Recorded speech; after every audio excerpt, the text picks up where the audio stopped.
வணக்கம் மக்களே, எல்லாருமே எப்படி இருக்கீங்க? உங்கள் எல்லாரையுமே எப்பொழுதும் உன் நினைவு எபிசோட் 3யோட பார்ட் 2ல் வந்து பார்க்குறதுல எனக்கு உண்மையாகவே ரொம்ப ஹாப்பியாக இருக்குது. அண்ட் விதவுட் டிலே என்னோட வீடியோக்குள்ளே போகலாம் வாங்க.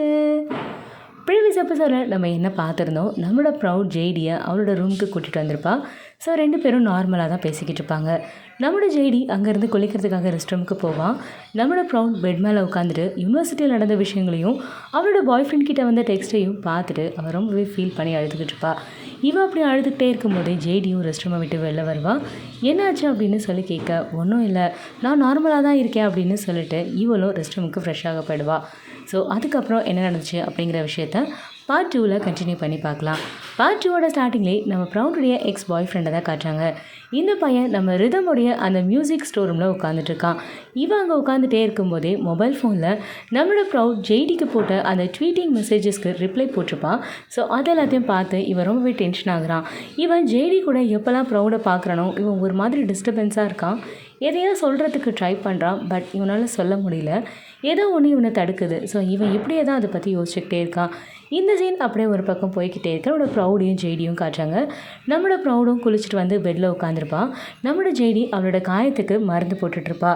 இவன் கீழே உட்காந்து, என்னாச்சு, உனக்கு ஏதாவது சரியில்லையா, நீ யாரையாவது மிஸ் பண்ணுறியா, என்கிட்ட சொல்லு, நீ சொல்கிறத கேட்கறதுக்கு நான் உன் கூட இருக்கேன் அப்படின்னு சொல்ல, இவளும் அதை பற்றி ஒன்றும் பிரச்சனை கிடையாது, அது இன்றைக்கி இப்படி தான் இருக்கும், நாளைக்கே அது சரியாயிடும், நீ அதை பற்றி யோசிக்காத அப்படின்னு சொல்லிட்டு இவளும் அவள்கிட்ட மனசை தேத்திக்கிற மாதிரி பேசிகிட்டு இருக்கா. நம்மளோட ப்ரௌட் இந்த மாதிரி ரொம்பவே சோகமாக இருக்கிறத பார்த்த உடனே ஜெய்டி அவளை கொஞ்சம் கம்ஃபர்ட் பண்ணலாம் அப்படின்னு சொல்லிட்டு நார்மலாக காயத்தெல்லாம் தொடக்கி யூஸ் பண்ணுற அந்த காட்டன் எடுத்து அந்த மூக்கு கீழே வச்சுட்டு அப்படியே ஒரு வயசான அங்கிள் மாதிரி ரியாக்ட் பண்ணி அவளை ஜாலியாக சிரிக்க வைக்கிறா. நார்மலாகவே 2 பொண்ணுங்க வந்து ஃப்ரெண்ட்ஸ் ஆகுறாங்க, அவங்க ரிலேஷன்ஷிப் இப்போ தான் ஸ்டார்ட் ஆகுது அப்படின்னா உண்மையாகவே அவங்க ஒருத்தருக்கு ஒருத்தர் கம்ஃபர்ட் பண்ணிக்க நிறைய ட்ரை பண்ணுவாங்க. எப்பவுமே அவங்களோட அன்பை ஒருத்தருக்கு ஒருத்தர் யார் அதிகமாக காட்டுறாங்க அப்படிங்கிறதுல ரொம்பவே கான்சன்ட்ரேட்டடாக இருப்பாங்க. இதை எத்தனை பேர் ஃபீல் பண்ணியிருக்கீங்க அப்படிங்கிறத மறக்காமல் கமெண்ட் பாக்ஸில் மென்ஷன் பண்ணுங்கள். ப்ரௌடும் சரி ஜெய்டியும் சரி உண்மையாகவே ரொம்பவே சந்தோஷமாக இருக்காங்க அப்படின்னு சொல்ல முடியும். அவங்களோட வார்த்தைகள் அதிகமாக பரிமாறப்பட்டுச்சான்னு எனக்கு தெரியல, பட் அவங்களோட பார்வைகள் அதிகமான காதலை பரிமாறிக்குச்சு. உண்மையாகவே அவங்களோட ஈரமான கூந்தலை தொடச்சி விடும்போதும் சரி, அவங்கள ஒருத்தருக்கு ஒருத்தர் அவங்களோட ஆழ் மனசை அவங்க கண்கள் வழியாக பார்க்கும்போதும் சரி, அவங்க அதிகமான காதலை நிச்சயமாக பரிமாறிக்கிட்டாங்க. என்னால் அதை உறுதியாக சொல்ல முடியும். இந்த மனம் பார்க்க சொல்வதெல்லாம் கேட்க கிடைத்த ஒரு உயிர் துணை நீயே, என் சிரிப்பில் பாதி என் துயரில் பாதி பகிர்ந்து நீ அருந்துகின்றாயே, எல்லாமே பொய் என நீ மட்டுமே என என்னச்சம் யாவையும் கொன்றாயே, நான் இங்க உண்மையா உன் கையில் பொம்மையா யாரென்ற நான் என சொன்னாயே, வண்ணங்கள் நானே நீ தூரிகையே. ஒருத்தருக்கு ஒருத்தர் நல்லா பேசிட்டு கொஞ்ச நேரம் மனசு விட்டு சிரிச்சுட்டு 2 பேருமே அவங்களோட ஈர கூந்தலை ஒருத்தருக்கு ஒருத்தர் மாற்றி மாற்றி தொடச்சி விட்டுட்டு போய் தூங்கலாம் அப்படின்னு சொல்லிட்டு 2 பேருமே ஸ்வீட் டைம் சொல்லிட்டு ரொம்பவே அழகாக அந்த இரவை அப்படியே கடந்து போய்கிட்டு இருக்கு. அடுத்த நாள் காலையில் நம்மளோட ப்ரௌட் கீழே இறங்கி வந்து இந்த ஜெய்டி எங்கே போனா அப்படின்னு சொல்லி கத்திக்கிட்டே கீழே இறங்கி வராங்க. அவங்களுடைய அம்மா வழக்கம் போல் ரெஸ்டாரண்ட்டுக்கான வேலை எல்லாத்தையும் பார்த்துட்ருக்காங்க. நம்மளோட ஜெய்டி எங்கே அப்படின்னு சொல்லி கேட்க, அவங்களுடைய அம்மா அந்த பக்கம் திரும்பி பாரு அப்படின்னு சொல்கிறாங்க. ஸோ இவ்வளோ திரும்பி பார்க்குறா. பார்த்தா ஜெய்டி அவ்வளோ காலையில் சீக்கிரமாக எழுந்திரிச்சு வந்து அவங்களோட அம்மாவுக்கு கீழே ஹெல்ப் பண்ணிக்கிட்டு இருக்கா. அவங்களுடைய அம்மா, பாரு அந்த பொண்ணு எவ்வளோ பொறுப்பாக காலையில் சீக்கிரம் எழுந்திரிச்சு எனக்கு ஹெல்ப் பண்ணுறா, நீயும் இருக்கே, நல்லா படுத்து தூங்கி எழுந்துட்டு பொறுமையாக வர, இதில் யார் என் பொண்ணுன்னே தெரியல, அந்த பொண்ணு பாரு அப்படியே நான் பொத்த பொண்ணுக்கு ஆப்போசிட்டாக இருக்குது அப்படின்னு சொல்லிட்டு அவங்க நம்மளோட ப்ரௌடை நல்லாவே டீஸ் பண்ணுறாங்க. நம்மளோட ப்ரௌட், இல்லை நான் தான் உங்கள் பொண்ணு, நான் தான் உங்களுக்கு ஹெல்ப் பண்ணுவேன், நானும் உங்களுக்கு பண்ணுறேன் பாருங்க அப்படின்னு சொல்லிட்டு அவளுக்கு ஹெல்ப் பண்ணுறதுக்கு லைட்டாக ஜெலஸ்டாக அவங்க அம்மா கிட்ட க்யூட்டாக பேசிகிட்டு இருக்கா. நம்மளோட ஜெய்டியும், அப்படியா நானும் உங்கள் பொண்ணு மாதிரியே இருக்கேனா, இனிமேல் இன்னொரு பொண்ணாக நீங்கள் என்னையே ஏற்றுக்கோங்க அப்படின்னு சொல்ல, அவங்களுடைய அம்மா, அஃப்கோர்ஸ் நீ எப்பயுமே எனக்கு பொண்ணு தான் அப்படின்னு சொல்லிட்டு ரொம்பவே ஸ்வீட்டாக 2 பேரும் பேசிக்கிட்டே இருக்காங்க. 2 பேருமே பஸ்ஸில் ட்ராவல் பண்ணிகிட்ருக்காங்க. 2 பேரும் யூனிவர்சிட்டிக்கு போய்கிட்டு இருக்காங்க. நம்மளோட ப்ரௌட் ஜெய்டியை பார்த்து சிரிச்சுக்கிட்டே போய்கிட்டு இருக்கான். இப்போ எதுக்காக என்னை பார்த்து சிரிச்சுக்கிட்டே இருக்க? என் ட்ரெஸ் ஓவர் சைஸ்டாக இருக்குன்னு சிரிக்கிற அப்படின்னு சொல்லி கேட்க, அப்படியெல்லாம் ஒன்றும் இல்லை, பட் இந்த ட்ரெஸ்ஸில் நீ பார்க்க கொஞ்சம் க்யூட்டாக தான் இருக்க அப்படின்னு சொல்ல, ஆமாம்மா, ஏன்னா இந்த ட்ரெஸ்ஸர் ஓனர் கூட ரொம்ப க்யூட்டாக இருப்பாங்க, அதனால தான் இது யார் போட்டாலும் ரொம்பவே க்யூட்டாக இருக்குது அப்படின்னு சொல்லிட்டு இவன் அவளை பயங்கரமாக காம்ப்ளிமெண்ட் பண்ணுறா. நம்மளோட ஜெய்டி அவகிட்ட, சரி ஓகே, நம்ம 2 பேருமே யூனிவர்சிட்டிக்கு போகிறதுக்கு முன்னாடி அந்த கேக் ஷாப்புக்கு போயிட்டு ஏதாவது சாப்பிட்டு போகலாமா அப்படின்னு சொல்ல, இவளும் சரி ஓகே அப்படின்னு சொல்லிட்டு ஒத்துக்கிறா. ஸோ இங்கே பார்த்தீங்கன்னா 2 பேரோட கையுமே அப்படியே ஒருத்தர் மேலே ஒருத்தர் லைட்டாக டச் ஆகுற மாதிரி தான் 2 பேருமே இந்த பஸ்ஸில் ட்ராவல் பண்ணிகிட்ருக்காங்க. ஸோ இந்த சீனை அப்படியே கட் பண்ணிவிட்டு நம்ம ஜெய்டி ப்ரௌட் 2 பேருமே யூனிவர்சிட்டியில் நம்ம ஜெய்டியும் ப்ரௌடும் நார்மலாக போகிற அந்த கேக் ஷாப்புக்கு வராங்க. ஸோ 2 பேருமே அவங்களுக்கு என்னென்ன ஃபேவரட்டோ அதெல்லாம் ஆர்டர் பண்ணிவிட்டு வெயிட் பண்ணிகிட்ருக்காங்க. கரெக்டாக நம்ம ப்ரௌடுடைய அந்த எக்ஸ் பாய் ஃப்ரெண்ட் வரான். அந்த பையனோட நேமை நான் சொல்லவே இல்லைல்ல, அந்த பையனோட பேர் டேக். இந்த பையனை பார்த்த உடனேவே அந்த கடைக்கார அக்கா, ஓ டேக், உனக்கு எதாவது வேணுமா, உனக்கு என்ன வேணும் அப்படின்னு சொல்ல, அவனும் எனக்கு எப்போவும் எதை கொடுப்பீங்களோ அதையே கொடுங்க, அண்ட் இவங்க 2 பேருக்கும் சேர்த்து நானே பே பண்ணுறேன் அப்படின்னு சொல்ல, நம்மளோட ஜெய்டிக்கு செமையாக கடுப்பாகுது. நீங்கள் யாரும் எனக்கு பே பண்ணுற அவசியம் கிடையாது, நாங்களே எங்களுக்கு பே பண்ணிப்போம் அப்படின்னு சொல்லிட்டு இவன் ஆர்டர்ஸையும் வாங்கிட்டு நம்மளோட ப்ரௌடை வா போகலாம் அப்படின்னு சொல்லிட்டு பிடிச்சி அங்கேருந்து எடுத்துகிட்டு போகிறான். ப்ரௌட் ஜெய்டி 2 பேருமே அந்த கெஃபேலேருந்து நடந்து வந்துகிட்டே இருக்கும்போது என்னோட ஜெய்டினோட ப்ரௌட் கிட்ட ரொம்பவே ஒரு ப்ரொசசிவ் ஸ்டேஜில் தயவு செஞ்சு அந்த டேக் பையன் கூட சேரவே சேராத, அவன் சரியான ஒரு ப்ளே பாய், அவனை பற்றி யூனிவர்சிட்டியே தப்பாக தான் பேசிக்கிட்டு இருக்கு, அது மட்டும் கிடையாது, இந்த மாதிரி பசங்கள்லாம் வெளியில் பார்க்க தான் அழகாக இருப்பானுங்க, பட் உள்ள அவனோட கேரக்டர்ஸ்லாம் ரொம்பவே வஸ்ட்டாக இருக்கும், அவனோட மைண்டே டர்ட்டியாக இருக்கும் அப்படின்னு சொல்லிட்டு பயங்கரமாக கம்ப்ளைண்ட் பண்ணிக்கிட்டே வந்துட்டுருக்கா. நம்மளோட ப்ரௌட் நம்மளோட ஜெய்டி பேச பேச பயங்கரமாக சிரிக்க ஆரம்பிச்சிடுறா. இவன் சீரியஸாக பேசுறது கூட அவளுக்கு பார்க்கவே ரொம்ப க்யூட்டாக இருக்குது. இந்த மாதிரி க்யூட்டாக கோவப்பட்டு நான் பார்த்ததே கிடையாது அப்படின்னு சொல்ல, நம்மளோட ஜெய்டி, ஏய் நான் சீரியஸாக பேசிகிட்டு இருக்கா அப்படின்னு சொல்லிட்டு அதையுமே க்யூட்டாக தான் சொல்கிறா. நம்மளோட ப்ரௌட், இந்த மாதிரி க்யூட்டாக நீ கோவப்படுற அப்படின்னா இதை கோவம் அப்படிங்கிறத முன்னாடி என்கிட்ட சொல்லிட்டு நீ கோவப்படு, அப்போ தானே எனக்கும் தெரியும் அப்படின்னு சொல்லிட்டு இவன் நல்லாவே அவளை டீஸ் பண்ணுறா.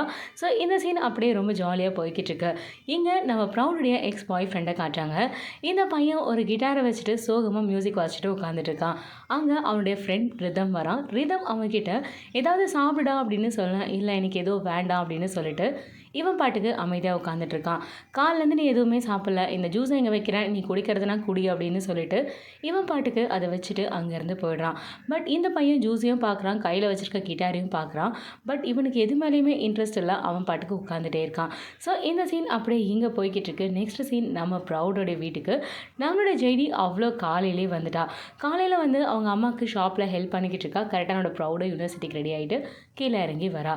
நம்மளோட ஜெய்டியை பார்த்தோன்னே, ஏய் நீங்கள் என்ன பண்ணுற, நீ வரேன்னு என்கிட்ட சொல்லவே இல்லையா அப்படின்னு சொல்ல, இதுக்கு பேர் தான் மேடம் சர்ப்ரைஸு, உங்களுக்கு இதெல்லாம் தெரியாதா அப்படின்னு சொல்லிட்டு இவன் அவளை நல்லாவே டீஸ் பண்ணுறா.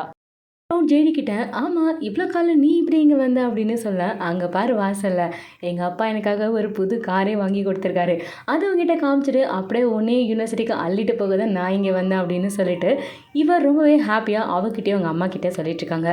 இவளும் சரி ஓகே நான் கிளம்புறேன் அப்படின்னு சொல்லிட்டு அவங்க அம்மாவை ஹக் பண்ணி ஒரு கிஸ் பண்ணிவிட்டு மேலே அவங்க அப்பா இறந்ததுக்கான நம்மளாம் இங்கே ஃபோட்டோ வச்சு சாமி கும்பிடுவோம் இல்லையா, ஸோ அங்கே பார்த்தீங்கன்னா ஏதோ ஒரு திங்ஸ் வச்சுருக்காங்க. ஸோ அதை பார்த்துட்டு நானும் ஸ்கூலுக்கு போயிட்டு வரேன் டேடி அப்படின்னு சொல்லிட்டு அவள் கிளம்பி போகிறா.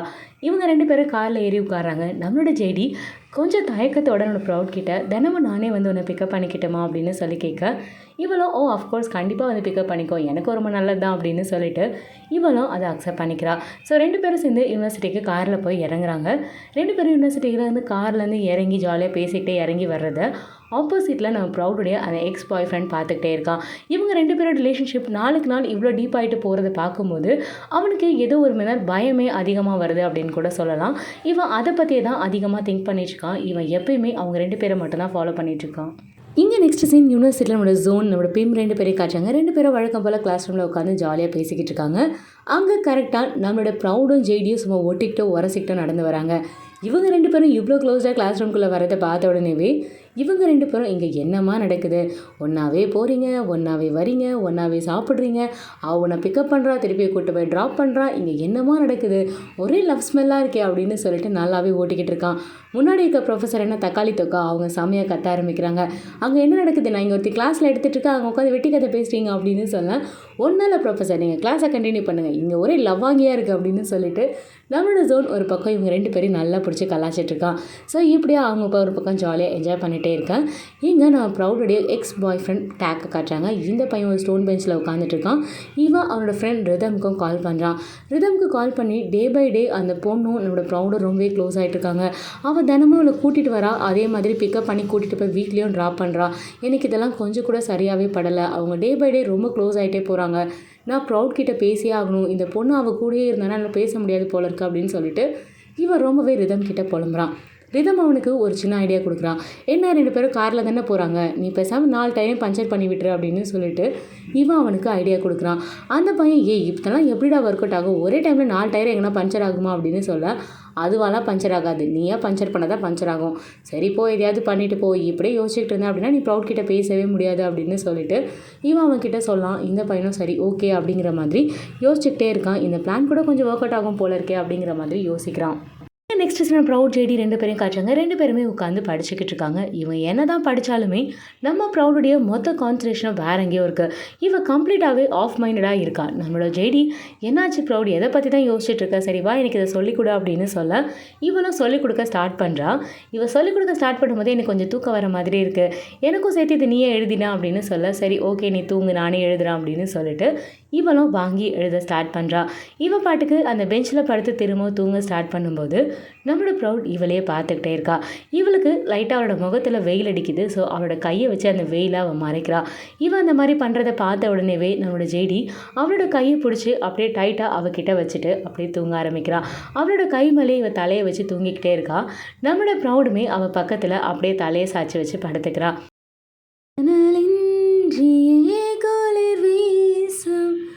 இது எந்தன் சிறை வாசம், இதழே மட்டும் வேண்டும் பெண்ணே, நிஜமடி பெண்ணே, தொலைவேனில் உன்னை நிலவனில் கண்ணீர் நடமாட வலியடி பெண்ணே, வரைமுறை இல்லை வதைக்கின்றாய் என்னை மெதுவாக. இங்கே நெக்ஸ்ட் நம்ம ஜேடி ப்ரௌட் 2 பேரையும் காட்டுறாங்க. 2 பேருமே பார்க்கிங்க்கு வந்துட்டுருக்காங்க. பார்த்தா நம்ம ஜேடியோட காரில் 4 வீல்லையுமே காற்றை பிடிங்கி விட்டுருக்காங்க. இதை பார்த்த உடனேவே ஜேடி ரொம்ப ஈஸியாக சென்ஸ் பண்ணிடுறா. யாரோ ஒருத்தவங்க என்கிட்ட ப்ராங்க் பண்ண தான் இந்த வேலையை பார்த்துட்ருக்காங்க அப்படின்னு சொல்லிட்டு அவள் ரொம்ப ஈஸியாக கண்டுபிடிச்சிடுறா. அஃப்கோர்ஸ் இதை யார் பண்ணியிருப்பாங்க அப்படிங்கிறத நான் சொல்ல வேண்டிய அவசியமே கிடையாது. இவனோட ப்ரௌட் இப்போ நம்ம எப்படி போகிறது அப்படின்னு சொல்ல நம்மளோட ஜேடி ப்ரௌட் கிட்ட சாரி இன்னைக்கு உன்னை கூட்டு வந்து என்னால் ட்ராப் பண்ண முடியாது, நீ வீட்டுக்கு போ அப்படின்னு சொல்ல நம்மளோட ப்ரௌட் நான் வேணா உனக்காக வெயிட் பண்ணட்டுமா அப்படின்னு சொல்ல, இல்லை வேண்டாம் நீ வீட்டுக்கு போ, உங்கள் அம்மா உனக்காக வெயிட் பண்ணுவாங்க, ஷாப் வேறு க்ளோஸ் பண்ணோம்ல, நீ போய் அவங்களுக்கு ஹெல்ப் பண்ணு, இதை நான் டெக்னீஷியனை கூப்பிட்டு நான் ரெடி பண்ணிவிட்டு அப்புறமா வந்து உன்னை பார்க்குறேன் அப்படின்னு சொல்லிட்டு இவன் அவளை அங்கேருந்து அனுப்பி வைக்கிறா. ஸோ அவனோட ப்ரௌட் அங்கேருந்து கிளம்பி நடந்து போய்கிட்டு இருக்கா. நம்மளோட ஜேடி இங்கே டெக்னீஷியனை கூப்பிட்டு அந்த கார் ரெடி பண்ணுறதுக்கு பார்த்துக்கிட்டு இருக்கா. ப்ரௌட் அந்த யூனிவர்சிட்டியோட பாத்வேல தனியாக நடந்து வந்துட்டுருக்கான். அவளோட பாத்வேயை ஒட்டின மாதிரியே ஒரு காரு ஸ்லோ மோஷனில் வருது. அஃப்கோர்ஸ் அது டேக் தான். டேக்னோட ப்ரௌடை பார்த்த உடனேவே அந்த காரோட விண்டோவை இறக்கிட்டு என்ன ப்ரௌட் தனியாக நடந்து போயிட்டுருக்க, உன்னை பிக்கப் ட்ராப் பண்ணுற உன்னோட க்ளோஸ் ஃப்ரெண்ட் வரலையா அப்படின்னு சொல்லிட்டு தேவையில்லாமல் இவன் ஜெயிலியை டீஸ் பண்ண நம்மளோட ப்ரௌடுக்கு ரொம்பவே கோவம் வருது.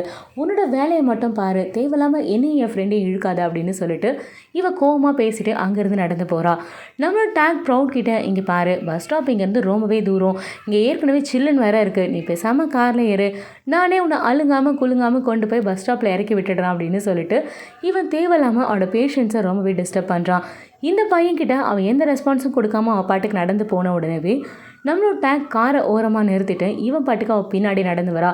ஒரு நிமிஷம் நில்லு, நான் சொல்கிறத நீ கேளு, நான் எத்தனை தடவை உங்ககிட்ட மன்னிப்பு கேட்குறேன், ஒரு தடவை ப்ராப்பராக என்கிட்ட நின்று பதில் சொல்கிறியா, நீ பாட்டுக்கு போய்கிட்டே இருந்தால் என்ன அர்த்தம் அப்படின்னு சொல்ல, போதும் நீ பேசின வரைக்கும் போதும், நான் கேட்ட வரைக்கும் எல்லாமே போதும், இதுக்கப்புறம் தயவு செஞ்சு என்னை டிஸ்டர்ப் பண்ணாத, இப்போ தான் நான் என்னோடய லைஃப்பில் கொஞ்சமாக நிம்மதியாக சிரிக்க ஆரம்பிச்சிருக்கேன், திரும்பவும் என் லைஃப்குள்ளே வந்து என் லைஃப்பை நீ கொலாப்ஸ் பண்ணாத, போயிடு மரியாதையா அப்படின்னு சொல்லிட்டு ரொம்பவே கோவமாக கத்துறா. பட் இவன் அவனோட கையை பிடிச்சிட்டு ப்ளீஸ் ப்ரௌட் நான் சொல்கிறத ஒரு நிமிஷம் கேளு, ஒரே ஒரு தடவை நான் என்ன சொல்கிறேன் அப்படிங்கிறது நீ ஒரே ஒரு நிமிஷம் கேளு, அதுக்கப்புறம் நீ என்ன சொன்னாலும் உன் பக்கமே நான் வரமாட்டேன் அப்படின்னு சொல்ல, போதும் நீ பேசி கிழிச்ச வரைக்கும் போதும், நீ பண்ணது எல்லாமே தப்பு, நீ பண்ணதுக்கு நீ இப்போ தான் கில்ட்டியாக ஃபீல் பண்ணுறியா, அந்த தப்பை பண்ணும்போது அது தப்புன்னு உனக்கு தெரியலையா? அதில் மாட்டினா எவ்வளோ அசிங்கம் அப்படிங்கிறது உனக்கு தெரியலையா? அது எவ்வளோ வலிக்கும் அப்படிங்கிறது உங்களுக்கு தெரியலையா? பண்ணுறதெல்லாம் பண்ணிடுவீங்க. ஈஸியாக சாரின்னு ஒரு வார்த்தையை கேட்டு ஒரு பொண்ணை சமாதானப்படுத்திலாம் நினச்சிட்ருக்கியா? மரியாதையாக போயிடு. என் லைஃப்பில் திரும்பவும் உன்னை பார்க்கவே கூடாதுன்னு நினைக்கிறேன். திரும்ப திரும்ப என் முன்னாடி வந்து தொலையாத. உங்ககிட்ட நான் கெஞ்சி கேட்டுக்கிறேன். நீ எனக்காக ஒரே ஒரு விஷயம் செய்யணும் அப்படின்னா தயவு செஞ்சு என் முன்னாடியே வராத. என் லைஃப்ல இருந்தே போயிடு. Let's get out of my life அப்படின்னு சொல்லிட்டு பயங்கர கோவமாக கத்திட்டு இவ பாட்டுக்கு அங்கேருந்து கிளம்பி வீட்டுக்கும் போகிறா. ஜெய்டியை காட்டுறாங்க. நம்மளோட ஜெய்டி கார் மெக்கானிக்கை கூப்பிட்டு டயரில் என்ன பிரச்சனை அப்படிங்கிறத பார்த்துட்ருக்கா. அந்த மெக்கானிக் டயர்லாம் எந்த பிரச்சனையும் கிடையாது, வெறும் யாரோ வேணும்னே காற்றை மட்டும் பிடுங்கி விட்டுருக்காங்க அப்படின்னு சொல்லிட்டு 4 டயர்லையும் காற்றடிச்சிட்டு அதுக்கு 100 பாட் சார்ஜ் பண்ணி காசையும் வாங்கிட்டு அங்கேருந்து கிளம்பி போகிறாரு. பட் நம்மளோட ஜெய்டிக்கு இங்கே ஏதோ தப்பாக இருக்குது அப்படிங்கிறது ரொம்ப நல்லாவே புரியுது. இங்கே அப்படின்னு ஒரு ப்ரௌடை காட்டுறாங்க. ப்ரௌட் வீட்டுக்குள்ளே வரா. வீட்டுக்குள்ளே வரும்போதே அவங்க அம்மாவை தேடிக்கிட்டே தான் உள்ளே வரா. பார்த்தா அவங்க அம்மா ஃபெயிண்ட் ஆகி தரையில் விழுந்து கிடக்குறாங்க. அதை பார்த்த உடனே இவர் ரொம்பவே பதறி போயிடுறா. பயங்கரமாக பேனிக் ஆகிடுறா. என்னாச்சுமா அப்படின்னு சொல்லி கத்திக்கிட்டே இருக்கா. ஜெய்டி 2 பேருமே சேர்ந்து அவங்க அம்மாவை கூட்டிகிட்டு வந்து ஹாஸ்பிட்டலில் அட்மிட் பண்ணுறாங்க. நம்மளோட ப்ரௌட் ரொம்பவே பயந்து போயிருக்கான். அவங்க அம்மாவோட கையை டைட்டாக பிடிச்சிக்கிட்டு பக்கத்துலேயே உட்காந்துருக்கா. நம்மளோட ஜெய்டியும் அவள் பக்கத்தில் நின்றுட்டுருக்கான். கொஞ்சம் நேரம் கழித்து அவங்க அம்மாவும் கண்ணை முடிச்சு பார்க்குறாங்க. என்னாச்சு? எனக்கு ஒன்றும் இல்லை, நீ எதுக்காக இப்படி பயந்து போய் உட்காந்துருக்க? நான் பாரு நல்லா தான் இருக்கேன் அப்படின்னு சொல்லிட்டு அவங்க இந்த கண்டிஷனில் கூட அவங்களுக்கு பெயினே இருந்தாலும் அதை வெளியில் காட்டிக்காமல் ரொம்பவே க்யூட்டாக சிரிக்கிறாங்க. தான் எவ்வளோ கஷ்டப்பட்டாலும் தான் பொண்ணு தான் எதிர இப்படி கஷ்டப்படக்கூடாது அப்படிங்கிறத அவங்க ரொம்பவே ஸ்ட்ராங்காக இருக்காங்க. அவளை எப்பவுமே சிரிச்சுக்கிட்டே பார்க்கணும் அப்படின்னு சொல்லிட்டு அவங்க ரொம்பவே அக்கறையோட தான் பொண்ணை எப்பவுமே கவனிச்சுக்கிறாங்க. நம்மளோட ஜெய்டி கிட்ட என்னோட பொண்ணை நல்லா பார்த்துக்கோ ஜெய்டி அப்படின்னு சொல்ல, நீங்கள் கவலைப்படாதீங்க, நீங்கள் நல்லா ரெஸ்ட் எடுங்க, அவளை நான் பார்த்துக்கிறேன் அப்படின்னு சொல்லிட்டுருக்காங்க. ஸோ டாக்டரும் அங்கே வராங்க. டாக்டர் அங்கே வந்த உடனேவே உங்களுக்கு டெஸ்ட் பண்ணதில் பெருசாக எந்த ப்ராப்ளமும் இல்லை, எதுவும் சீரியஸான இஷ்யூலாம் இல்லை, கொஞ்சம் நீங்கள் ரெஸ்ட் எடுக்கணும், நிறைய ஒர்க் பண்ணக்கூடாது, வீட்டில் இருக்க நீங்கள் எல்லாருமே அவங்களுக்கு கொஞ்சம் பத்திரமா பார்த்துக்கோங்க, பட் இன்றைக்கி ஒரு நாள் நைட்டு மட்டும் அப்சர்வேஷனில் இங்கே இருக்கட்டும், நாளைக்கு நீங்களும் டிஸ்சார்ஜ் பண்ணி வீட்டுக்கு கூட்டிகிட்டு போகலாம் அப்படின்னு சொல்லிட்டு நம்ம ப்ரௌட் கிட்டேயும் நம்மளோட ஜெய்டி கிட்டேயும் டாக்டர் சொல்ல அவங்களும் தேங்க்ஸ் அப்படின்னு சொல்லிட்டு டாக்டரும் அங்கேருந்து வெளில போயிடுறாரு. நம்மளோட ஜெய்டியும் ப்ரௌடும் சரி நீங்கள் நைட் இங்கே ஸ்டே பண்ணுறதுக்கு தேவையான திங்ஸ் எல்லாம் நாங்கள் போய் எடுத்துகிட்டு வந்துடுறோம் அப்படின்னு சொல்ல, நம்ம ப்ரௌடுடைய அம்மா ஜெய்டி கிட்ட என்னோடய பொண்ணு கொஞ்சம் நல்லா பார்த்துக்கோ ஜெய்டி அப்படின்னு சொல்ல, நீங்கள் முதல்ல நல்லா ரெஸ்ட் எடுங்க, நான் அவளை பார்த்துக்கிறேன் அப்படின்னு சொல்லிட்டு 2 பேரும் அங்கேருந்து கிளம்பி வீட்டுக்கு போகிறாங்க. நம்மளோட ப்ரௌட் ஜெய்டி 2 பேருமே நம்ம ப்ரௌடோட வீட்டில் அவளுடைய ரூமில் உட்காந்துட்ருக்காங்க. நம்மளோட ப்ரௌட் நம்மளோட ஜெய்டி கிட்ட தேங்க் பண்ணுறா. இனிமேல் ரொம்ப தேங்க்ஸ், நீ மட்டும் வரல அப்படின்னா இன்றைக்கி நிலைமையே ரொம்ப மோசமாயிருக்கும் அப்படின்னு சொல்ல, நம்மளோட ஜெய்டி இல்லை ப்ரௌட், இது எல்லாமே யாரோ பிளான் பண்ண மாதிரி எனக்கு தெரியுது, என்னோட காரில் எந்த பிரச்சனையுமே இல்லை, அவங்க என்னோட டயரை டேமேஜ் பண்ணவே இல்லை, வெறும் காற்றை மட்டும் தான் பிடிங்க விட்டுருக்காங்க அப்படின்னு சொல்லிட்டு இவளும் அவகிட்ட சொல்லிட்டுருக்கா. ஜெய்டி சொல்கிற எல்லா விஷயத்தையும் ப்ரௌட் அவளோட கண்ணை பார்த்து கவனிச்சுக்கிட்டே இருக்கான். இவன் அவளோட கண்ணையும் பார்க்குறான், அவளுமே இவளோட கண்ணை கவனிச்சுக்கிட்டே இருக்கான். ஸோ 2 பேருமே ரொம்ப நேரமாக அந்த ஐ டு ஐ கான்டாக்ட்லேயே இருந்துக்கிட்டே இருக்காங்க. 2 பேருமே அவங்களுக்குள்ள அந்த ஃபீலை ரொம்ப நல்லாவே உணர ஆரம்பிக்கிறாங்க. 2 பேருமே கிட்டத்தட்ட ஒரு ட்ரிப்ஸி மூடில் தான் இருந்துகிட்ருக்காங்க. நம்மளோட ஜெய்டி தான் ஃபர்ஸ்ட்டு அவளை அப்ரோச் பண்ணுறா. இவ தான் அவளோட லிப்ஸில் கிஸ் பண்ணவே ஸ்டார்ட் பண்ணுறா. நம்மளுடைய ப்ரௌடுமே இதை கொஞ்சம் கூட ரெஃப்யூஸ் பண்ணவே இல்லை. இவளுமே அவளோட கிஸ்ஸையும் அவளையுமே முழுசாக அக்செப்ட் பண்ணிக்கிற மாதிரி அவளை கிஸ் பண்ணுறதை அவள் முழுசாக ஏற்றுக்க ஆரம்பிக்கிறா. ஸோ இந்த சீனிங் அப்படியே கொஞ்சம் கொஞ்சமாக ப்ரோக்ரஸும் ஆகுது. இந்த சீன் அப்படியே ப்ரோக்ரஸ் ஆகிட்டு இருக்கும்போதே நம்மளுடைய ப்ரௌட் அவளுடைய ஷர்ட் பட்டன்ஸை கழட்ட ஆரம்பிக்கிறான். இவளுமே அவளோட ஷர்ட் பட்டன்ஸை கழட்டுறா. இவன் அவளோட ஷோல்டரில் கிஸ் பண்ண வரும்போதே அந்த இடத்துல ஒரு டேட்டோ மார்க் இருக்குது. அந்த ஷோல்டரில் இருக்க டேட்டோ மார்க்கை பார்த்த உடனேவே இவர் ரொம்பவே ஷாக் ஆகிடுறா. இந்த ஷாக்கை பார்த்த உடனேவே அவள் அப்படியே அவளை விட்டு விலகி போகிறா. அந்த இடத்துல ஒரு சின்ன ஃப்ளாஷ்பேக் காட்டுறாங்க. என்ன ஃப்ளாஷ்பேக் அப்படின்னா, அவளும் அவளோட பாய் ஃப்ரெண்டும் ஏதோ ஒரு பொண்ணு கூட தப்பான ஒரு அஃபேர் வச்சுருந்தான். அவன் ஒரு பொண்ணு கூட இருந்ததை அந்த ஒரு வீடியோவாக அவள் பார்த்துருந்தா பார்த்தீங்களா. அதில் பக்கத்தில் இருந்த பொண்ணோட கையில் இந்த மார்க் அப்படியே இருக்கும். ஸோ இந்த மார்க்கை பார்த்தோன்னே அது ஜெய்டி தான் அப்படிங்கிறத அவள் கன்ஃபார்மும் பண்ணிக்கிறா.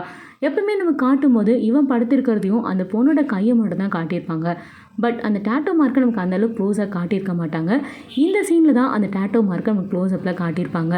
இந்த சீனில் அவள் அதை ரெக்கமெம்பர் பண்ண உடனேவே பயங்கரமாக டென்ஷன் ஆகி பயந்து போய் ரொம்பவே பேனிக் ஆகிடுவான். அவளோட கையெல்லாம் அப்படியே உதற ஆரம்பிச்சிடும். போ, இங்கேருந்து போ, முதல்ல எழுந்திரிச்சு வெளியில் போ அப்படின்னு சொல்லிட்டு இவள் கோவமாக கத்த ஆரம்பிக்கிறான். பயங்கரமாக அழவும் ஆரம்பிக்கிறா. ஜெய்டி ப்ரௌட் இந்த விஷயத்தை ரெஃப்யூஸ் பண்ணுறா அப்படின்னு தெரிஞ்ச உடனே இவ டக்குன்னு பேனிக் ஆகிட்டு பெட்லேருந்து எழுந்திரிச்சு சாரி ப்ரௌட், உனக்கும் இதில் இன்ட்ரெஸ்ட் இருக்குன்னு தான் நினச்சேன்.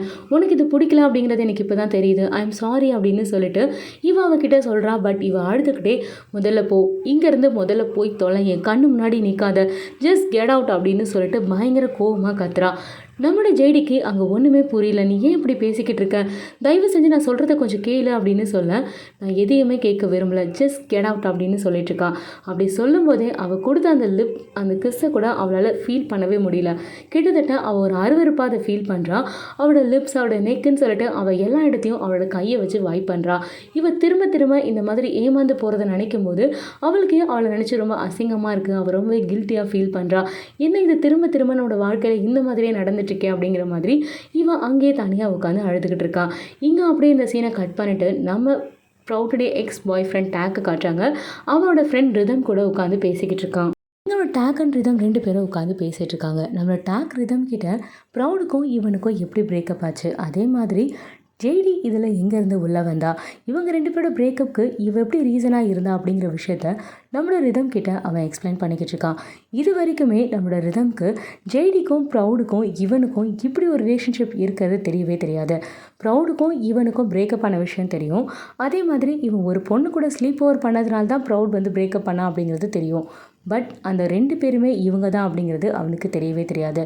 அவன் அவன்கிட்டே இப்போ தான் இது எல்லாத்தையுமே ஃபர்ஸ்ட் டைமாக எக்ஸ்பிளைனும் பண்ண ஆரம்பிக்கிறான். நான் ஆல்ரெடி உங்ககிட்ட சொன்னல, நம்மளுடைய ப்ரௌட்க்கு புதுசாக ஒரு பொண்ணு ஃப்ரெண்டாக கிடச்சிருக்கா. அவ கூட தான் அதிக நேரம் டைம் ஸ்பெண்ட் பண்ணுறான்னு சொன்னல. அந்த பொண்ணோட பேர் என்ன தெரியுமா? அந்த பொண்ணோட பேர் ஜெய்டி அப்படின்னு சொல்கிறான். இந்த பேரை கேட்டோடனே ரிதம்க்கு ரொம்ப நல்லா புரியுது. இந்த பொண்ணு கூட நீ ஸ்லீப் ஓவர் பண்ண அப்படிங்கிற விஷயம் ப்ரௌடுக்கு தெரிஞ்சதுனால தானே அவள் உன்னை விட்டு பிரேக்கப் பண்ணிட்டு போனா அப்படின்னு சொல்ல, ஆமாம் அதனால தான் போனா. நான் ஆல்ரெடி ஜெய்டி கிட்டே இதை பற்றி பேசிட்டேன். தயவு செஞ்சு நீ அவகிட்ட சேராத, அவளை விட்டு நீ விலகிருன்னு அவகிட்ட சொன்னேன். பட் ஜெய்டி இதை கேட்குறதாவே இல்லை.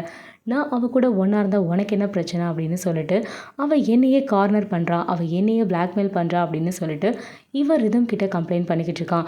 இவன் அப்படி சொல்லும்போது, சரி ஓகே, நீ ஜெய்டி கிட்ட ப்ரௌட் தான் உன்னோட எக்ஸ் கேர்ள் ஃப்ரெண்ட் அப்படிங்கிறத சொல்ல ட்ரை பண்ணியா அப்படின்னு சொல்ல, நான் சொல்ல ட்ரை பண்ணேன். பட் என்னால் சொல்ல முடியல.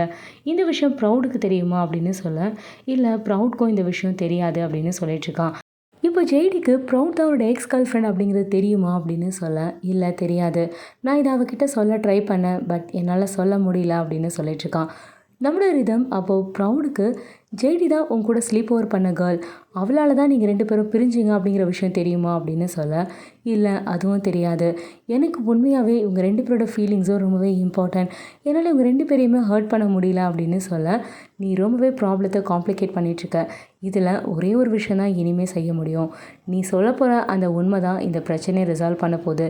எப்பயுமே நீ சொல்கிற அந்த ட்ரூத் மட்டும்தான் எல்லா ப்ராப்ளத்துக்குமே ஒரு முடிவாக இருக்கும். நம்ம எத்தனை போய் வேணாலும் சொல்லலாம். பட் கடைசியாக நீ சொல்ல போகிற அந்த உண்மை தான் இந்த பிரச்சனையை சீக்கிரமாக தீர்த்து வைக்கும். நீ இழுத்துக்கிட்டே போன அப்படின்னா இந்த பிரச்சனையும் உன்னை ஃபாலோ பண்ணி வந்துக்கிட்டே தான் இருக்கும் அப்படின்னு சொல்லிட்டுருக்கான். இப்போ நம்மளுடைய நம்மளுடைய ரிதம் கிட்ட எனக்கு இப்போ உண்மையாகவே ஒரு பெரிய டவுட் என்ன அப்படின்னா, இவங்க 2 பேருமே உண்மையாகவே வெறும் ஃப்ரெண்ட்ஸாக மட்டும்தான் இருக்காங்களா, இல்லை அதையும் தாண்டி இவங்க 2 பேருக்குள்ளே ஏதாவது ரிலேஷன்ஷிப் இருக்கா அப்படிங்கிறதான் எனக்கு உண்மையாகவே புரியல. இவங்க 2 பேரும் ஒரு ஃப்ரெண்டையும் தாண்டி இவங்க 2 பேருக்கு நடுவில் ஏதோ ஒரு ரிலேஷன்ஷிப் இருக்கிற மாதிரி எனக்கு தோணிக்கிட்டே இருக்குது. இவங்க 2 பேரும் ஒருத்தருக்கு ஒருத்தர் பார்த்துக்கிறது, நடந்துக்கிறது, பேசிக்கிறதுன்னு சொல்லிட்டு ஒவ்வொரு விஷயத்தையும் பார்க்கும்போதே இவங்க 2 பேருக்கு நடுவில் ஃப்ரெண்ட்ஷிப்பையும் தாண்டி ஒரு அதிகமான ஒரு ரிலேஷன்ஷிப் இருக்குமோன்னு எனக்கு தோணுது அப்படின்னு சொல்ல, ரிதம் அவன்கிட்ட, இங்கே பாரு, உனக்கு தோன்றது நீ பேசுகிறது எல்லாமே சரின்ற அர்த்தம் கிடையாது. நீ முதல்ல ப்ரௌட்கிட்டையும் ஜெய்டிக்கிட்டையும் இதை பற்றி பேசு. இந்த பிரச்சனையை நீ எவ்வளோ சீக்கிரம் பேசி தீக்கிறியோ அதுதான் நல்லது. நீ இதுக்கப்புறமும் இந்த பிரச்சனையை இழுத்துக்கிட்டே போன அப்படின்னா அதுவும் உன்னை விடாமல் ஃபாலோ பண்ணிக்கிட்டே தான் வரும். ஏன்னா இதில் 2 பேரோட ஃபீலிங்ஸுமே ரொம்ப இம்பார்ட்டண்ட் அப்படின்னு சொல்ல, நம்மளோட டேக்மே நீ சொல்கிறது கரெக்டு தான். எனக்கு ஜெய்டோட ஃபீலிங்ஸும் சரி, இல்லை ப்ரௌடோட ஃபீலிங்ஸும் சரி, எனக்கு 2 பேரோட ஃபீலிங்ஸுமே ஒன்று தான். 2 பேரையுமே கொஞ்சம் கூட ஹர்ட் பண்ணால் எனக்கும் ரொம்ப கஷ்டமாக இருக்கும் அப்படின்னு சொல்லிட்டுருக்கான். நம்மளோட ரிதம் நம்ம டேக் கிட்ட, நீ ஸ்டில் இப்போவும் ப்ரௌடை லவ் பண்ணுறியா அப்படின்னு சொல்ல, அவளை இது வரைக்கும் விட்டுட்டு போகணுன்னு நான் ஒரு தடவை கூட நினச்சதே இல்லை. நான் நிறைய பொண்ணுங்களை டேட் பண்ணியிருக்கேன், நிறைய பொண்ணுங்களை கிட்டத்தட்ட நிறைய விஷயங்கள் செஞ்சுருக்கேன். பட் ஆனால் இந்த ஒரு விஷயத்தில் ப்ரௌடுடைய இந்த உண்மையான ஃபீலிங்ஸில் நான் ரொம்பவே தோற்று தான் போகிறேன். அவளை எப்படியாவது என் கூடவே வச்சுக்கணும் தான் நான் ஆசைப்பட்றேன். பட் ஏதாவது ஒரு தப்பு நடந்துக்கிட்டே இருக்கு அப்படின்னு சொல்ல, நம்மளோட ரிதம் டேக் கிட்ட நீ முதல்ல போய் பேசு. கண்டிப்பாக ப்ரௌட் உன்னை புரிஞ்சுக்கிறதுக்கு ஒரு சான்ஸ் இருக்குது. அட்லீஸ்ட் நீ அவகிட்ட சொல்லி ஒரு சாரியாவது கேட்ட அப்படின்னா ஒரு சின்ன சாட்டிஸ்ஃபேக்ஷனாவது உனக்கு கிடைக்கும் அப்படின்னு சொல்ல, இவனும் அங்கேருந்து நான் போய் ப்ரௌடை பார்க்க போகிறேன் அப்படின்னு சொல்லிட்டு வேகமாக அவன் அங்கேருந்து சந்தோஷமாக கிளம்பி போகிறான் ப்ரௌடை பார்க்குறதுக்காக. இங்கே நெக்ஸ்ட் நம்ம டேக்னோட ப்ரௌடை பார்க்கறதுக்காக அவனோட வீட்டுக்கு வரான். வீட்டுக்குள்ளே வரும்போதே ப்ரௌட் வீட்டில் இருக்கியா, நான் உன்னை பார்க்க வந்திருக்கேன், தயவு செஞ்சு வெளியில் வா அப்படின்னு சொல்லிட்டு இவன் கத்திக்கிட்டே வெளியில் வந்துட்டுருக்கான். இவன் அப்படி வெளியில் வரும்போதே ஆப்போசிட்டில் ஜேடியும் வந்துட்டுருக்கா. ஸோ 2 பேருமே ஒருத்தருக்கு ஒருத்தர் பார்த்த உடனேவே ரொம்பவே ஷாக்காக இருக்காங்க. அஃப்கோர்ஸ் இவங்க ஏன் ஷாக் ஆகுறாங்க அப்படிங்கிறத நான் சொல்லி தான் தெரியணும் அப்படிங்கிற அவசியம் கிடையாது. ஸோ அவனோட ஜேடி அவனை பார்த்த உடனேவே ஷாக்காக பார்த்துட்டே இருக்கான். நம்மளோட டேக்குக்கு அங்கே ஜேடியை பார்த்து ஷாக் ஆகுறதா, அப்படி இல்லைனா அவளோட ட்ரெஸ்ஸை பார்த்து ஷாக் ஆகுறதா அப்படிங்கிறதே அவனுக்கு புரியல. ஏன்னா அந்த ட்ரெஸ் அந்த அளவுக்கு கிளம்ஸியாக இருக்குது. அவளோட ஷர்ட் ப்ராப்பராக அவளோட ஸ்கர்ட்டில் இன் பண்ணவே இல்லை. அவளோட ஷர்ட் பட்டன்ஸ் எதுவுமே லாக்டாக இல்லவே இல்லை, எல்லாமே அன்லாக்டாக இருக்குது. ஸோ இவன் வரும்போதே அவள் லாக் பண்ணிகிட்டே அவளோட ஷர்ட் பட்டன்ஸை வரும்போது இவனுக்கு இதை பார்த்த உடனே சம்திங் இஸ் ஹேப்பன்ட் அப்படிங்கிற மாதிரி ரொம்ப நல்லாவே புரியுது. ஸோ இவங்க 2 பேரும் பேசிக்கிட்டே இருக்காங்க. நீ இப்போ எதுக்காக இங்கே வந்தேன் அப்படின்னு சொல்ல, நான் ப்ரௌடை பார்க்க வந்தேன் அப்படின்னு சொல்லிட்டு டேக் சொல்கிறான். இதை கேட்டோடனே உன்னோட ஜேடி, நீ அவளை பார்க்கணுன்ற அவசியமே கிடையாது, நீ இப்போ அவகிட்ட எதுவுமே பேச தேவையில்ல, முதல்ல நீ இங்கேருந்து போ அப்படின்னு சொல்லி இவன் அவகிட்ட ஆர்கியூ பண்ணிகிட்ருக்கான். பட் நம்மளோட டேக், நீ இங்கேருந்து முதல்ல போ, நான் அவகிட்ட பேசி தான் ஆகணும். அன்றைக்கி நைட்டு என்னை அதிகமாக குடிக்க வச்சது நீ, அந்த மாதிரி பிஹேவ் பண்ண வச்சது காரணமே நீ தான், நாங்கள் 2 பேருக்கும் பிரேக்கப் ஆகிறதுக்கு ரீசனே நீ தான், இது எல்லாத்தையுமே நான் அவகிட்ட சொல்லுவேன், மரியாதையை நீ இங்கேருந்து போ அப்படின்னு சொல்லிட்டு 2 பேரும் ஆர்கியூ பண்ணிக்கிட்டே இருக்கும்போதே என்னோடய ப்ரௌடும் அங்கே வரா. நம்மளோட ப்ரௌட் ஜெய்டிக்கிட்டேயும் சரி டேக்கிட்டேயும் சரி, உங்கள் 2 பேருக்கு இப்போ என்ன தான் பிரச்சனை, 2 பேருமே முதல்ல இங்கேருந்து வெளியில் போங்க, என்ன தான் நீங்கள் நினச்சிட்ருக்கீங்க மனசில், எவ்வளோ நாளாக இந்த பொய்யை என்கிட்ட மறைச்சிட்ருக்கீங்க, ஒரு தடவை கூட இதை பற்றி என்கிட்ட பேசணும்னு உங்களுக்கு தோணவே இல்லைல்ல அப்படின்னு சொல்லிட்டு இவளுமே ரொம்ப கோவமாக வாக்குவாதத்தை ஆரம்பிக்கிறா.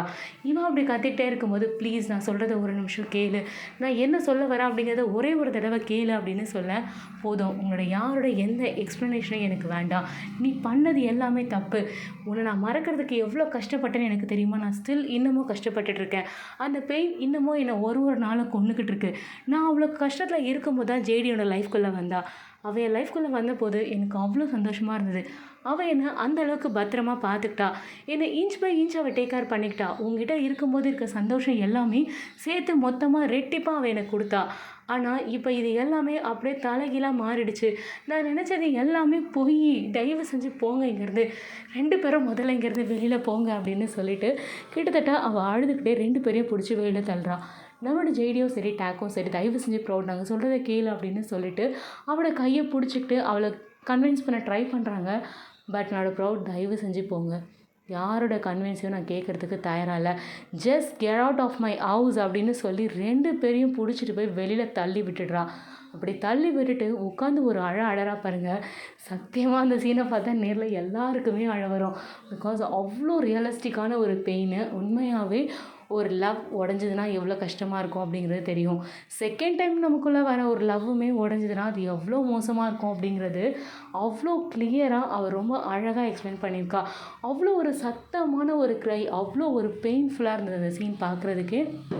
நம்ம ஒருத்தங்களை காதலிக்கிறோம், பட் அந்த காதல் நம்மளை ஏமாத்துது அப்படின்னு தெரிஞ்சுட்டு, சரி ஓகே நம்ம லைஃப்பை நோக்கி நம்ம போகலாம் அப்படின்னு சொல்லிட்டு போய்கிட்டே இருக்கும்போது போகிற வழியில் நான் உன்னை பார்த்துக்கிறேன் அப்படின்னு சொல்லிட்டு இன்னொருத்தவங்க கையை நோக்கி என்னோடய காதல் நம்மக்கிட்ட கொடுக்கும்போது, சரி முதல் தான் சரியாக அமையல, 2வதாவது சரியாக அமைதான்னு சொல்லிட்டு அந்த காதலும் கைப்பிடிச்சி நம்ம கூட்டிகிட்டு போயிட்டே இருக்கோம். அப்படி போயிட்டே இருக்கும்போது அவங்களும் நம்மளை ஏமாத்துறாங்கன்னு தெரிஞ்சதுன்னா அது எவ்வளோ வலிக்கும் இல்லையா? ஸோ நம்ம இதயத்தையே 2ஆக உடைக்கிறதுக்கான வாய்ப்புகள் நிறைய இருக்குது. ஸோ அந்த இடத்துல நம்ம அவ்வளோ பெரிய முட்டாளா, நம்ம அந்த அளவுக்கு ஒரு ஏமாளி கோமாளியே வாழ்ந்திருக்கோமா அப்படிங்கிற மாதிரியான கேள்விகள் நிறைய பேருக்கு வரும்.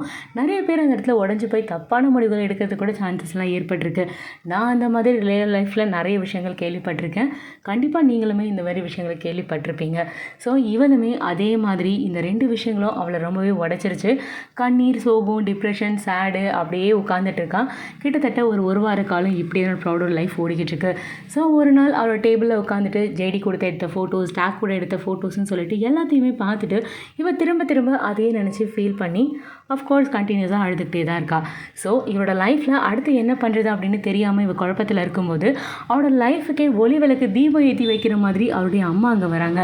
எல்லாருக்குமே சொல்கிறேன், உங்களோட பிரச்சனையை ஃபஸ்ட்டு உங்கள் பேரண்ட்ஸ் கிட்ட சொல்லுங்கள் அப்படின்னு சொல்லிட்டு. இதே தான் இப்போ நம்மளோட ப்ரௌடும் அவரோட அம்மா கிட்ட சொல்கிறா. நீங்கள் சொல்லுங்கள், எனக்கு இப்போ என்ன பண்ணுறதுனே தெரியல, இதுக்கப்புறம் லைஃப்பில் நான் என்ன பண்ணுறது, நீங்கள் இந்த மாதிரி ஒரு பிரச்சனை வந்தால் அது எப்படி ரிசால்வ் பண்ணுவீங்க அப்படின்னு சொல்ல அவளுடைய அம்மா ரொம்ப சிம்பிளாக சொல்கிறாங்க. உன்னுடைய அப்பா பிஸ்னஸில் சீட் பண்ணாங்க அப்படிங்கிறது ரொம்ப நல்லா உனக்கு தெரியும்ல. அந்த மாதிரி சீட் பண்ணி அவர் லாஸ் ஆகும்போது அவர் தன்னுடைய தப்புன்னு ப்ளேம் பண்ணிக்கிட்டே இருந்தார். நானும் ஒரு கட்டத்துக்கு மேலே ஆமாம் இதெல்லாம் உங்கள் தப்பு தான், இது எல்லாமே உங்கள் தப்புன்னு சொல்லும்போது அவரால் அதை கொஞ்சம் கூட ஏற்றுக்கவே முடியல. தன்னை யாருமே நம்பலை அப்படிங்கிற ஒரு பயத்தில் அவரோட லைஃப்பை அவர் இந்த மாதிரி ஒரு கண்டிஷனில் முடிச்சிக்க வேண்டிய சுச்சுவேஷன் வந்துச்சு. ஸோ நம்ம 2 பேரையும் தனியாக விட்டுட்டு போனார். நான் என்ன பண்ணேன், எல்லாமே என்னோட தப்புன்னு நினச்சிட்டு நான் சோகமாக உட்காந்துட்டு சாப்பிடாம எந்த வேலையுமே செய்யாமல் எதுலேயுமே இன்ட்ரெஸ்டே இல்லாமல் எப்பவுமே ஒரு சோகமாக ஒரு டல் மோட்லேயே நான் உட்காந்துட்டே இருந்தேன். பட் ஒரு நாள் நான் யோசிக்க ஆரம்பித்தேன், நம்ம எப்படியே இருந்துட்டா நம்மளோட லைஃப் மாறாது இல்லையா, நம்ம லைஃப்பை நம்ம தான் மாற்றிக்கணும். நம்மளை நம்பி என்னோட பொண்ணா நீ இருக்க, நான் உன்னை விட்டுட்டு நான் எனக்கு எதாவது ஆயிடுச்சுன்னா நீ என்ன பண்ணுவ அப்படிங்கிற பயமும் எனக்குள்ளே அதிகமாக வந்துச்சு. ஸோ இதுக்கப்புறம் இப்படி இருக்கிறத நிறுத்திட்டு நம்மளோட லைஃபுக்கு நம்ம என்ன செய்யணுமோ அதை செய்யணுன்ற முடிவை நான் எடுத்தேன்.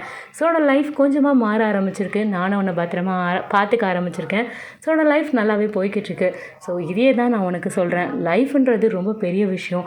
அதில் நீ கடந்து போய்கிட்டே இருக்கும்போது இந்த மாதிரி லவ் அப்படிங்கிறதுலாம் அடிக்கடி வரும் போகும் தான். அது ரொம்பவே ஒரு சின்ன ஒரு பார்ட்டு தான் லைஃப்பில். லவ்வும் ஒரு பார்ட்டு, அவ்வளோதான். அதுவே ஃபுல் லைஃப்னு கண்டிப்பாக கிடையவே கிடையாது. முதல்ல நீ அதுலேருந்து கெட் ஓவர் பண்ணு, கண்டிப்பாக அது எல்லாமே மாறிடும் அப்படின்னு சொல்லிட்டு ரொம்பவே ஸ்வீட்டாக அவளுக்கு ஒரு க்யூட்டான ஒரு அட்வைஸையும் கொடுக்குறாங்க. ஸோ இவளுமே அவங்க அம்மா கிட்ட இப்போ நான் டேக்கை மன்னிச்சிடுவா அப்படின்னு சொல்ல, அஃப்கோர்ஸ் நீ டேக்கோடு சேர்த்து ஜெய்டியை கூட மன்னிச்சிடலாம், தப்பு கிடையாது அப்படின்னு சொல்ல அவங்க அம்மா கிட்ட இவளும் ஹக் பண்ணி தேங்க்ஸ் சொல்கிறா. எவ்வளோ பெரிய விஷயம், நீங்கள் ரொம்ப ஈஸியாக சொல்லிட்டீங்க அப்படின்னு சொல்ல, ஆமாம் எல்லா பெரிய பிரச்சனைக்குமே ஆன்சர் ரொம்ப குட்டியாக தான் இருக்கும் அப்படின்னு சொல்லிட்டு அவங்க அம்மா சிரிச்சுக்கிட்டே அங்கேருந்து போய்கிட்டே இருக்காங்க. அவங்க அங்கேருந்து போனதுக்கப்புறம் இவனோட மொபைல் ஃபோன் எடுத்து டேக்குக்கு ஒரு டெக்ஸ்ட் பண்ணுறா. நான் உன்னை மன்னிச்சு விடுறேன், கண்டிப்பாக இதுக்கப்புறம் என்னை விட ஒரு பெஸ்ட்டான ஒரு பொண்ணோட லைஃப்பில் கிடைப்பா. அதே மாதிரி நீ என்ன ஹர்ட் பண்ண மாதிரி தயவு செஞ்சு எந்த பொண்ணையும் திரும்பவும் ஹர்ட் பண்ணிடாத, இது வரைக்கும் நீ கொடுத்த எல்லா மெமரிஸ்க்கும் ரொம்ப தேங்க்ஸ் அப்படின்னு சொல்லிட்டு நம்ம டேக்குக்கு ஒரு டெக்ஸ்ட் பண்ணி வச்ச உடனே அவளோட முகத்தில் அவ்வளோ ஒரு ரிலீஃப் இருக்குது, அவ்வளோ ஒரு சந்தோஷம் இருக்குது. தன்னோட லைஃப்பை நான் இதுக்கப்புறமா ரொம்ப கான்ஃபிடென்ட்டாக என்னால் எடுத்துகிட்டு போக முடியும் அப்படிங்கிற அந்த கான்ஃபிடென்ட் அவளோட முகத்தில் ரொம்ப பிரகாசமாக வந்திருக்கு. ஸோ இப்போ டேக்கிட்டேருந்து வந்த காலை கூட அவள் ரொம்பவே போல்டாக அட்டென்ட் பண்ணுறா. ஸோ இதே மாதிரி எல்லாருக்குமே இந்த மாதிரியான கஷ்டங்கள் வரதான் செய்யும், அது கடந்து போய்கிட்டே இருக்கும். இதுவும் கடந்து போகும் அப்படின்னு சொல்லி சிரிச்சுக்கிட்டு போயிட்டே பாருங்கள், எந்த பிரச்சனையுமே உங்களுக்கு பெருசாகவே தெரியவே தெரியாது. இதுதான் இதுலேருந்து நான் கற்றுக்கிட்ட விஷயம், அதை தான் உங்களுக்கும் சொல்லணும்னு ட்ரை பண்ணேன். ஓரளவுக்கு சொல்லியிருக்கேன்னு நினைக்கிறேன். உங்களுக்கு இந்த எபிசோட் பிடிச்சினா மறக்காம சேனல் சப்ஸ்கிரைப் பண்ணிக்கோங்க. இன்ஸ்ட் நோட்டிஃபிகேஷனுக்காக பெல் ஐக்கானே கிளிக் பண்ணிக்கோங்க. Stay home, stay safe, stay healthy, love you all, cheers, bye and take care. ஏதாவது பேசணும் கேட்கணும் அப்படின்னு நினச்சிங்கன்னா சீரியஸ் வித் தாரா சேனலோடைய இன்ஸ்டாகிராம் பேஜை மறக்காம ஃபாலோ பண்ணிக்கோங்க. பாய் மக்களே.